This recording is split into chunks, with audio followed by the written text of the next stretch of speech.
ఒక పచ్చని అరణ్యంలో చిన్న మిట్టు అనే ఉడతపిల్ల ఉండేది. మిట్టు బలంగా లేదా వేగంగా కాకపోయినా అతను చాలా తెలివిగా ఉండేవాడు. ప్రతి ఉదయం చెట్లు కొమ్మల మీద నుండి కొమ్మకు దూకుతూ కాయలు పండ్లు సేకరించి తన చిన్న ఇంట్లో దాచుకునేవాడు.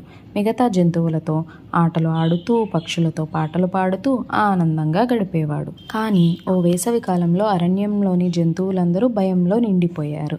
ఒక గుంట నక్క రాత్రి వేళల్లో వాళ్ళు దాచుకున్న ఆహారాన్ని దొంగిలిస్తుంది. కుందేళ్ళు జింకలు చిలుకలు అంతా కలిసి నది తీరంలో సమావేశమై చాలా బాధగా మాట్లాడుకుంటున్నారు.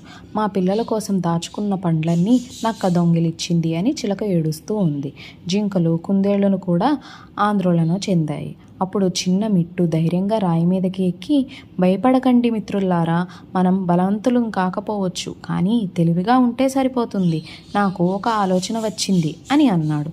ఆ రాత్రి జంతువులంతా మిట్టు చెప్పిన పద్ధతిలో అమలు చేశారు. ఆహారపు బుట్టలో మెరుస్తున్న కాయలు పెట్టారు, కానీ ఆ కాయలు గింజలు తీసేసి చిన్న రాళ్లను పెట్టారు. రాత్రివేళ గుంట నక్క వచ్చి బుట్ట చూసి ఆనందంతో తన గుహకి తీసుకెళ్ళింది. ఒక కాయ కొరికి తిని చూడంగానే పెద్ద శబ్దం వచ్చింది.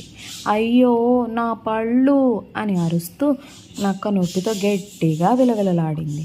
ఒక్కొక్క కాయ తినడానికి ప్రయత్నించినా లోపల రాళ్లు ఉండటంతో కోపంతో అరణ్యాన్ని వదిలి పారిపోయింది. తరువాత ఉదయం అరణ్యంలో ఆనంద కేరింతలు వినిపించాయి. పక్షులు గానమాడుతూ ఎగిరాయి. కుందేళ్లు దూకుతూ హర్షం వ్యక్తం చేశాయి.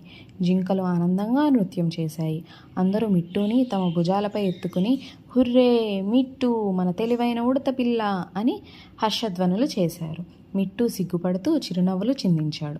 స్నేహితులారా, మనం కొన్నిసార్లు పని చేయకపోవచ్చు, కానీ తెలివి ఎప్పుడూ విజయం సాధిస్తుంది. మనం కలిసి పనిచేస్తే ఎలాంటి సమస్య అయినా జయించవచ్చు అని అన్నాడు. ఆ రోజు నుండి మిట్టు అరణ్యంలో చిన్న హీరోగా అయ్యాడు.